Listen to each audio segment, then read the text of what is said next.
Usa ka pagtuo, usa ka tingog, usa ka katawhan.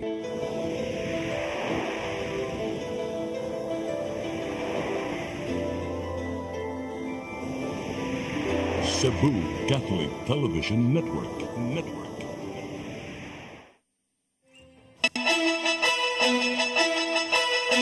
Uluhan sa mga balita sa Sayri 47. Kongresista Lollipop Uwano Dizon ni klaro, wa mo isyu og pamahayag sa pagpirma sa impeachment complaint ni PC Presidente Sara Duterte.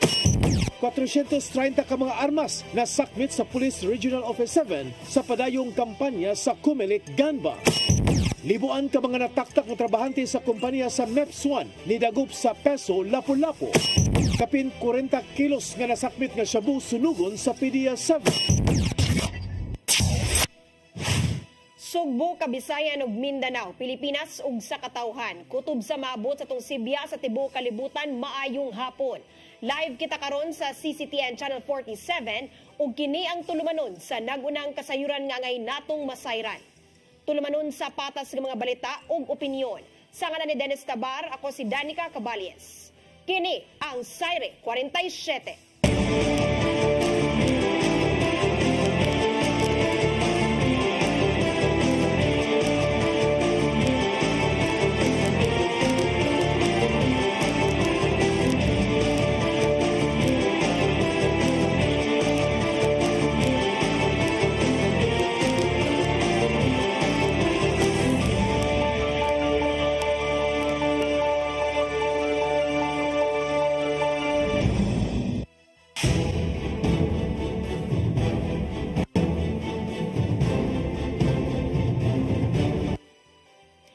Karon sa kumpletong detalye sa mga balita.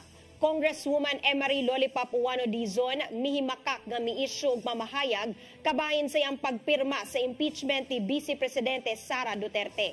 Pikas kampo adunay tubag sa pasangil sa kongresista nga maoy ni pakatap sa Peking statement online. Ang kasayuran ni hatod ni Mary Rose Sagarido.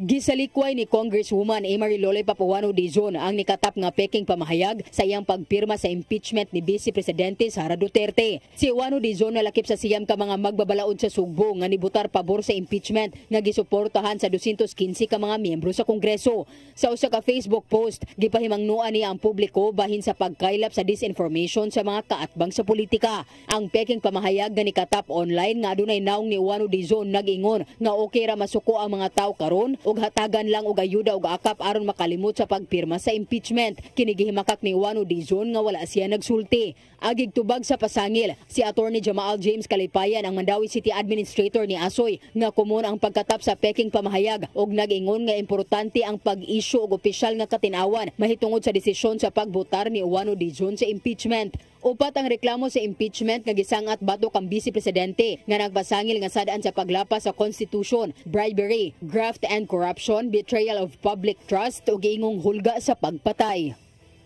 Mary Rose Sagarino, CCTN News. Pagpahigayon sa impeachment trial ni Vice Presidente Sara Duterte samtang nakabreak ang Senado, dili mahimo alang sa Senate President. Samtang nagpabiling tak-om ang ubang mga kongresista sa Sugbo nga nipabor sa pagtangtang kang Duterte sa pwesto. Ang kasayuran ni hatod ni Gian Navarro. Giklaro ni Senate President Francis Cheese Escudero nga imposible alang kanila nga magpahigayon og impeachment trial batok ni Vice Presidente Sara Duterte. Nadawat sa Senado kagahapon ang pagsangat sa impeachment complaint human nauyunan sa 215 ka mga kongresista. Apan gi-adjourn sa mga senador ang sesyon ug buksan pagbalik ang plenaryo karong Hunyo nga wala gituki ang gidusong pagpataktak ngadto sa Vice Presidente. Sumapa ni Escudero nga dili mahimo ang paghukom ngadto kang Duterte samtang nakabreak pa ang ilang mga kauban. Kinahanglang ikumpirmar sa Senate Secretariat ang mga nadawat nga pirma gikan sa impeachment complaint. Walang rason para magbago o baguhin yon kahapon. Trabaho ko bilang Senate President sagutin o presiding officer sagutin anumang katanungan na ibabato sa plenaryo. Pero hindi ko trabahong tanungin yung mga miyembro kung bakit hindi sila nagtanong at anong nasa isip nila, ba't hindi sila nagtanong. Kailangan nasimulan at sinimulan ang trial ng may sesyon dahil kailangan mag-convene ang impeachment court ng may sesyon. Walang sariling buhay ang impeachment court, hiwalay sa Senado mismo, sa plenaryo ng Senado. Kinakailangan ng plenaryo ng Senado para masimulan ang impeachment court. Higit sa 215 ka mga kongresistang ni pabor sa impeachment complaint, nagagikan ang siyam niini sa Sugbo. Kinimaw silang Representatives Edu Rama, Cindy King Chan, Peter Calderon, Janice Salimbangon, Rhea Gulias, Daphne Lagon, Edsel Galios, Lollipop Uwano ug Duke Frasco. Nagpabiling takom ang sagad sa mga kongresista bahin sa impeachment apan gikabot pa sa news team ni pagkutlo sa balita alang sa ilang pagdepensa. Gani disabled una ang comment section sa nagkadaian nilang social media pages human sa nahimong desisyon. Gitatausab ni Kongresista Lollipop Uwano Dizon nga fake news lang katumagi pangkatap online bahin sa gingong sentimiento sa impeachment sa Vice Presidente.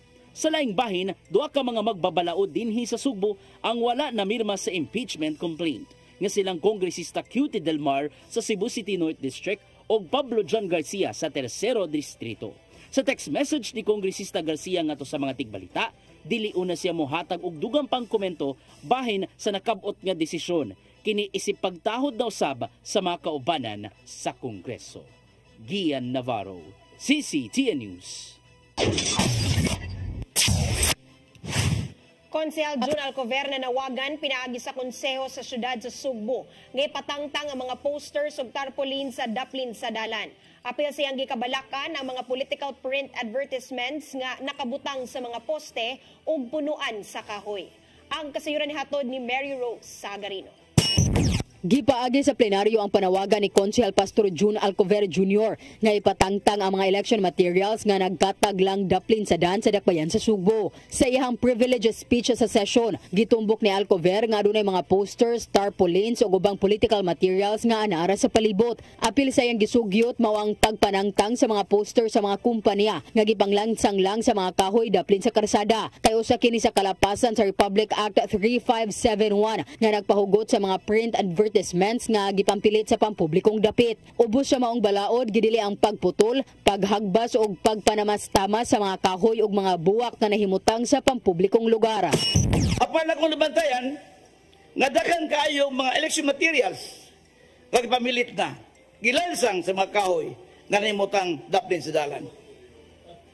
Kung makasulti pa lang ang kahoy, Mr. Chair, tingaling musinggit na ni siya o tingaling muhilak na ni siya sa gihimo sa ubang mga politiko nga magtan-aw sa atoang environment. Gitumbok usab ni Alcover nga kung kinsa man ang makalapas sa Section 4 sa maong balaod, mapriso siya sud sa 6 ka buwan hangtod sa 6 ka tuig. Nakahigayon usab kini sa pagpahinumdom sa ubang mga kandidato nga tumanon usab ang maong lagda pagplastar sa campaign materials. Magsugod na ang kampanya sa lokal nga mga kandidato karong Marso. I appeal to my co-candidates that we should remind our campaign personnel not to put election materials on trees or in any other prohibited areas. Let us lead by example. Let us show the people that we care for the environment. Let us be examples of being law-abiding citizens. In the end, putting election materials on trees and not sending the correct message to our constituents. Human giuyunan sa konseho ang privilege speech o resolusyon. Gipadadaan na kini ngadto sa buhatan sa Cebu City Environment and Natural Resources Office. Mary Rose Sagarino, CCTN News. Aprobado na sa konseho sa syudad sa Sugbo ang hangyo ni Mayor Raymond Avin Garcia ngadto sa Commission on Elections nga dili ilakip sa election ban ang ayuda ngadto sa pipila ka mga sektor. Gipaagi sa resolusyon ang hangyo sa tinguha nga makapagawas og pondo nga gamiton sa mga social services programs sa dakbayan. Apil niini ang regular nga pagpanghatag og financial assistance ngadto sa mga persons with disabilities, mga mag-uuma ug uban pa. Ubos sa kasamtangang balaod, gidid-an ang mga mayor nga makapagawas og pondo gikan sa panudlanan. 45 kaadlaw sa dili pa ang eleksyon. Daan na gitataw sa mayor nga kinahanglang dili maapektuhan ang naandang paghatag og tabang ngadto sa ubang mga Sugbuanon taliwa sa hugot nga lagda gikan sa COMELEC. Samtang sa laing balita, Commission on Elections dinhi sa Rion 7 mitambag sa mga social welfare offices nga makig-alayon kanila kung manghatag og hinabang sa mga labing nanginahanglan. Subay kini sa gipatumang ban sa ayuda na po kaadlaw sa dili pa ang eleksyon. Ang kasayuran ihatod ni Gian Navarro. Sa labing uwahing resolusyon nga giluwatan sa Commission on Elections, gidid-an una ang pagbanghatag og ayuda na po kaadlaw sa dili pa ang adlaw sa eleksyon. Gipasabot ni COMELEC 7 Director, Attorney Francisco Pobe, nga gilikayan sa ilang buhatan ang pasangil sa giingong vote buying. Hinuon gipatuman kini ngadto sa mga ahensya sa gobyerno kinsang nangunay sa pagpanghatag og financial assistance. Apan, adunay mga konsiderasyon ng COMELEC ilabi na ngadto sa mga social welfare offices sa matag LGU diin manghatag og hinabang human sa sunog o ubang katalagman. Mitambag si Pobe nga mas maayong mudangop kanila aron mahimuan og pagi og hayan maaprubahan. Pero dito sa Cebu, I encourage them nga if you feel like allocating a certain amount of money or funding requirements dito sa social services issue, just write as a letter. Justify your budget. Because if the budget is justified and meritorious on its end result, I do not have the option except to recommend for its approval. Apan hugot ng gibantayan sa COMELEC 7 ang issue bahin sa baligaay og pinalitay og boto sa dili pa ang adlaw sa eleksyon. Magsugod na ang kampanya sunod semana alang na sa mga nanagan sa national positions o party lists. Samtang sa Marso na magsugod ang kampanya alang sa mga lokal nga kandidato. Giulagway usab ni Pobe nga sa kamatang sa vote buying ang pagpanghatag og pagkaon ato sa political rallies o di ba ka ipaagi sa pagpanghatag ngadto sa kabalayan. Ako ibalik nga at this time dili pa na sila mag-cover kay ang ilang privilege sa premature campaigning issue o kanang election propaganda materials issue adto pa man sa March 20 magsulod. Inuudsod na ang pagbantay sa mga sumbong bahin sa vote buying ilabi na panahon sa campaign period. Samtang sugda na sa pagpatuman ang ilang region-wide Operation Baklas diin tangtangon ang mga campaign materials nga wala na sunod sa mga lagda. Sugda ng unang hugna sa pagpanangtang sa mga posters o guban pa nga wa nakabutang sa saktong lugar karong Pebrero 13 hangtod 14. Gian Navarro, CCTN News. Samtang sa laing balita, Police Regional Office kung PRO7 nakasakmit og 430 ka mga nagkadaiyang matang sa armas atol sa 410 ka operasyon pagpangandam sa nagsingabot nga piniliay. Tinguha sa kapulisan sa Central Visayas nga way armas nga makagawas atol sa adlaw sa piniliay sa Mayo karong nga tuiga. Ang kasayuran ihatod ni Arnold Bustamante. Moabot na sa 430 ka mga armas na nasakmit sa Police Regional Office 7 sunod lang sa 30 ka adlaw human nga hugot nga gipatuman ang pagbuhag sa loose firearms subay sa pagpangandam sa nagsingabot nga midterm election sa Mayo 2025 subay sa gihimong proactive strategy nga gihimo sa kapulisan sa Central Visayas. Nakatutok sila sa pag-ila ug pagsakmit sa mga dili lisensyado nga mga armas. Kini nga inisyatiba nagtumong sa paghatag sa kasiguruhan sa integridad ug kalawasan sa proseso sa pagpili gikan Enero 1 ngadto na sa 31 2025 ang PRO7 puson nga nagsakmit sa 430 ka mga loose firearms ug napulo ka eksplosibo ug pagkasikop sa 117 ka mga suspitsado atol sa 410 ka mga operations atol sa revitalized offline katok program nga gipatuman sa PNP. Nakakuha sila og 22 ka mga armas nga gitahan sa mga police stations sa mga gun holders tungod kay wala pa maproseso ang ilang papeles samtang ang kontraboga operations. Nakakuha og 408 ka mga armas. Si Police Brigadier General Rodrigo Marana ng hepe sa kapulisan sa Central Visayas mipahibaw nga ang mao nga inisyatiba gituyo aron mapuggan ang posibleng nga mahitabong nga kagubot ug pagpanghadlok sulod sa election period. Yang giklaro nga ang kamahinungdanon sa pagpanambo sa police visibility ug dugang checkpoints makatabang kini sa pag-edukar sa publiko mahitungod sa responsable nga pagtiner og armas ug pagtamod sa mga lagda niini. Sa nanglabay nga mga buwan sukad milingkod sa katungdanan si Maranan iyang gihatagan og pagtagaan ang pagpanambo sa security sa timog rehiyon nunod sa nagsingabot nga eleksyon. Iyang gidasig ang komunidad nga aktibong mohatag og kasayuran sa mga tinugyanan sa banaon kung adunay mamatikdan nga kadudahang lihok sa ilang tagsa-tagsa kadapit alang sa malinaw nga komunidad ug luwas gikan sa krimen nga gigamitan og armas.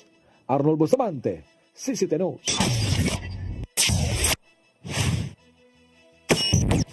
Musunod, libuan ka mga nataktak na trabahante sa kumpanya sa MEPS1 ni Dagup sa Peso Lapu-Lapu. Kanaog daghan pa mga balita sa pagbalik sa Sayre 47.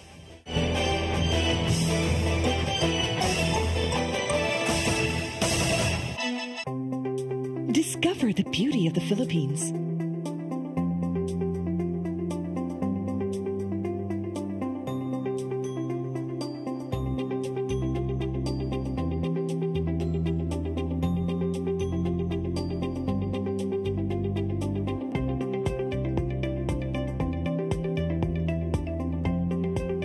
With Philippine Airlines, the country's flag carrier.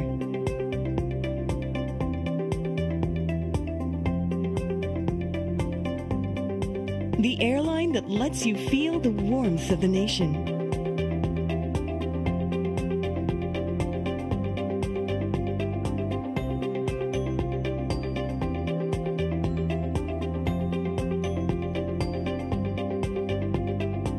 Mabuhay!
Siya kay iya lang hok-hokon og iya lang oto-otoon.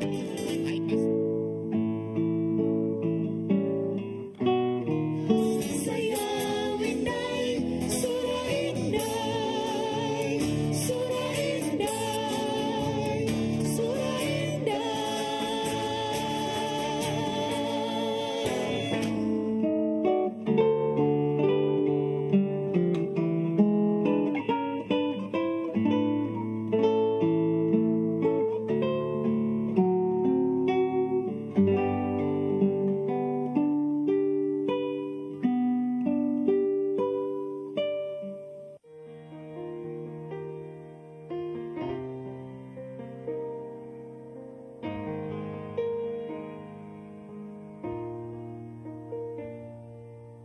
Heal me, O Lord, and I will be healed.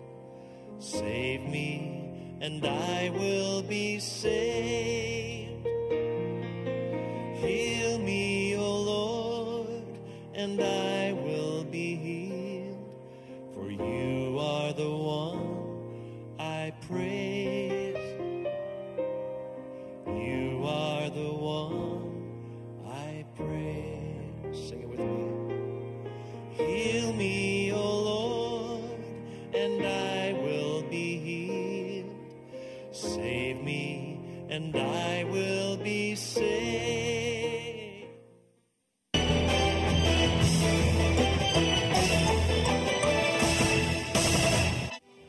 Balik sa ato mga balita, libuan ka mga displaced workers gikan sa usa ka kompanya sa MEPS1 midangop sa Piso Lapu-Lapu sa panghinaot nga mahatagan sila og tabang pinansyal.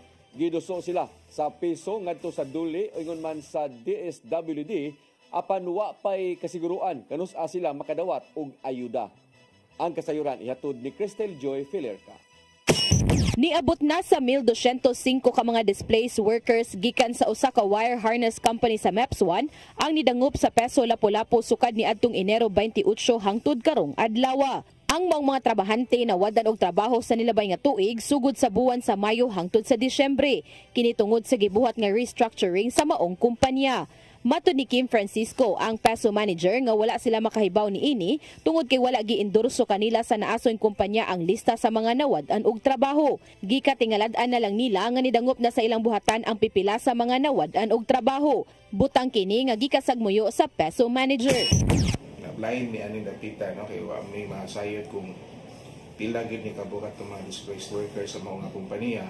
Karon sa mi kabalo. So we didn't know anything about this particular MEPS locator na naghimo dahil sila ingananin nga restructuring na activity.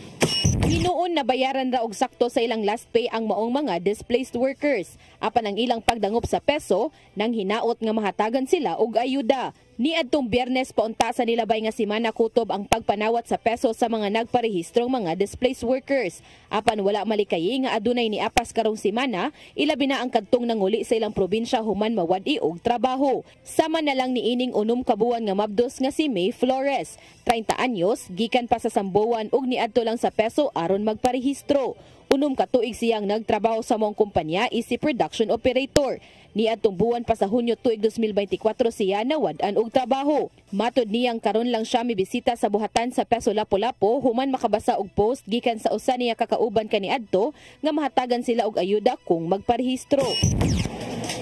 Ang ilang storya kay kuan puro na po na something ida ang sana. So muna niya kakay pamasin na lang po na maka tawat wala magaling o ayuda. Pila daw mo? 5K mo ito lang ingon. Sigun pa ni Francisco nga ilang iendorso ngadto sa Department of Social Welfare and Development kun DSWD ug Department of Labor and Employment kun DOLE ang 1,200 ka mga displaced workers. Apan gitataw niya nga wala pay kasiguraduan kung kanus a makadawat og tabang pinansyal ang maong mga nawad-an og trabaho. As of last nga information ilang hatag sa tuwa ng padala sila nato communication formal letter informing us na kadawat sila sa mga endorsements for ayuda no, sa DSWD upon due to lack of funds or wagi sila funding for this particular engagement ba no, for our displaced workers. So, Cristel Joy Filerca, CCTN News. Pagpatuman sa maximum suggested retail price sa karning baboy gitun-an sa Department of Agriculture. Taliwa kini sa nasinating mahal nga presyo niini sa kamerkaduhan. Ang kasayuran ni hatod ni Gian Navarro. Gibutyag sa Department of Agriculture nga lauman sa umaabot ang pagpatuman sa maximum suggested retail price ngadto sa karning baboy. Sumapa ni DA spokesperson Assistant Secretary Arnel de Mesa nga ila kining gitun-an nga sama sa ilang gipatuman ngadto sa bugas humay. Kung kanus ay noon kini mapatuman, gitataw usab ni de Mesa nga magdepende lang kini sa panahon. Nakita sa ahensya nga niarang-arang na ang kahimtang sa pork industry taliwa sa nagkasaka mga kaso sa African swine fever kun ASF natong third quarter 2024. Apan nagpabilin pang mahal ang kantidad sa matag kilo sa pork nga gipamaligya karon sa merkado. Base sa labing uwahin nilang datos, ana sa 480 pesos ang kada kilo sa liampo o 420 pesos usab per kilo sa pigi. Samtang madugangan pa kini og presyo sa diyang moabot na sa retail prices ang karning baboy. Maong gikonsiderar nila ang pagpatuman og maximum suggested retail price sa pork aron dili hayan maapektuhan kadtong mga konsumidor. Gian Navarro, CCTN News. Lungsod sa Konsolasyon, Malaumon nga mahimong syudad. Subay na sa pagtukod sa bag-ong Cebu International Container Port sa Barangay Tayod. Makapalambo kini sa kinitaan sa lungsod nga gikinahanglan aron mapasaka ang ilang status. Ang kasayuran ihatod ni Mary Rose Sagarino. Gilauman nga sa higayon nga mahuman na ang International Container Port, makahatag kini og dakong buhi sa konsolasyon ingon man sa nasudong kagamhanan. Ang binilyon nga proyekto giingong makamugna og daghang oportunidad sa trabaho ug makapalambo sa mga lokal nga negosyo. Ang groundbreaking sa International Port gipahigayon kagahapon og mahuman sa tuig 2028. Malaumon si Mayor Teresa Neni Aligado nga ang kalambuan makatabang sa pagsaka sa status ngadto sa syudad. With the latest conference I had with the Department of Finance, when we were called upon, it was a news that it's no longer the three requirements. They will be the one to recommend, especially in terms of income. So I look forward, if God willing, it will really come into its fruition too, the dream of ours. Matod ni Aligado nga kung mahimong syudad, madoble ang ilang national tax allotment ug mapalapdan pa ang ilang serbisyo. A lot of social services you can extend. And you know, with the growing population that I have, priority now is the social services. Ang konsolasyon ni apply na kaniadto alang sa pagkasyudad, apan napakyas tungod kay wala nakatuman sa gikinahanglan nga populasyon nga 150,000 suma sa nalatid sa Local Government Code of 1991. Apan niadtong tuig 2022, giamindar ang rekisito sa pagkasyudad pinaagi sa Republic Act 11683 nga gipirmahan ni kanhi Presidente Rodrigo Roa Duterte. Sa giamindar nga Local Government Code, mahimong exempted ang populasyon og area kung dako ang kita sa munisipyo, labing minus 100 million pesos sud sa managsunod nga duha ka tuig. Ang konsolasyon ni adtong tuig 2023 gideklarar nga labing adunahan nga lungsod sa Sugbo suma sa financial report sa Commission on Audit kun COA. Ang lungsod adunay asset nagkantidad og 2.2 billion pesos og equity nga 1.6 billion pesos. Gawa sa International Port, ang konsolasyon adunay lain nga big ticket project mao ang 235 hectare nga reclamation project nga gitinguha nga mapatuman. Miri Rose Sagarino, CCTN News. Dili pabor si Governor Gwendolyn Garcia nga ipaubos sa laing feasibility study ang Cebu Bus Rapid Transit Project nga nagkinahanglan pa og dugang utang. Dako og gasto alang niya kung gahinan pa kini sa gobyerno, ilabi na sa pagkuha sa kasamtangang sitwasyon sa dalan. May numdumang na uyunan ni adto pang 2015 ang pagtuon sa CBRT project ug naabta na lang og pipila ka tuig una pa nasugdan ang katukuran. Gikabalakan usab ni Garcia kung kinsa man ang mo-operate sa mga bus nga maoy magdagan sa CBRT bus lane. Hinungdan nga gihangyo niya si Presidente Bongbong Marcos Jr. sa miaging semana nga kung mahimo susihon ang dagan sa maong proyekto. Manghatag ang Kapitolyo sa probinsya sa Sugbo og libreng bakuna patok sa rabies aron malikayan ang kamatayon sa mao nga sakit. Miluwat og kamanduan si Governor Gwendolyn Garcia ngadto sa Provincial Health Office og mga tambalanan nga iya sa Kapitolyo labot sa libreng pagbabakuna. Matod sa Memorandum number 13-2025, ikinahanglang makadawat ang bisan kinsa nga magpapakuna og anti-rabies gikan sa una hangtod na sa ikaapat nga pagpamakuna. Ikinahanglang makigalayon usab sa Provincial Health Office o di bakaha sa mga provincial o district hospital aron kini mapahimuslan.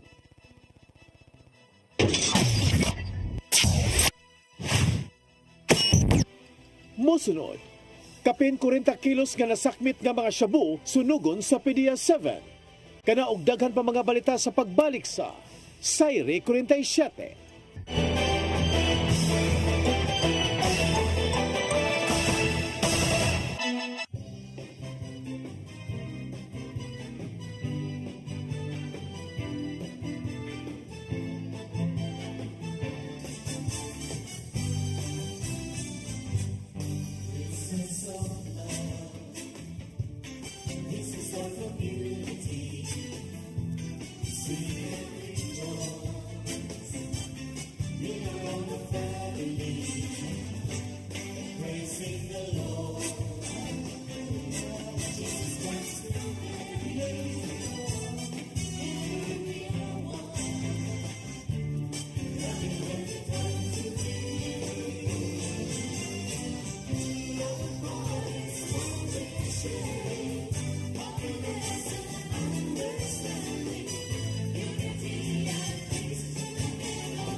the signal of your cable TV. So fast and straight, the transmission to your home.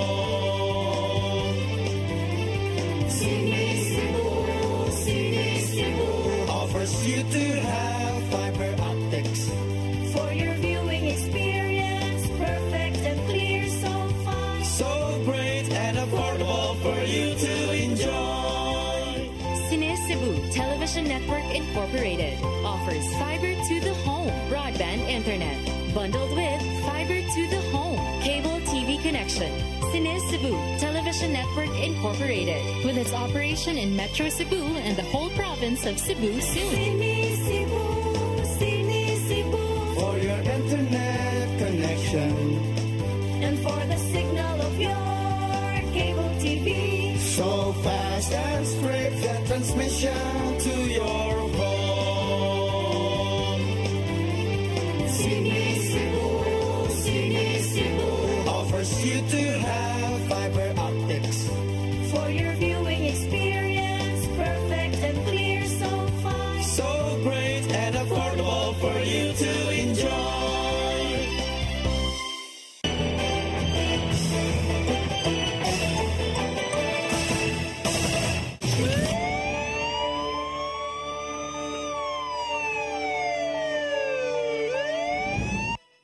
Balik sa atong mga balita, kapin 40 kilos sa illegal nga drugas nga nasakmit sa Philippine Drug Enforcement Agency kon PDEA-7 sunugon gamit ang thermal facility sa usa ka punerarya. Lakip sa sunugon ang mga bag-o lang nga nasakmit nga 25 kilos nga shabu nga suway untang ipalusot sa pantalan dinhi sa dakbayan sa Sugbo. Ang kasayuran ihatod ni Arnold Bustamante. Kapin sa 284 milyones ka pesos ka valor sa illegal nga drugas nga nasakmit sa Philippine Drug Enforcement Agency 7 ug kapulisan sa Central Visayas nga doon na pagtugod sa korte.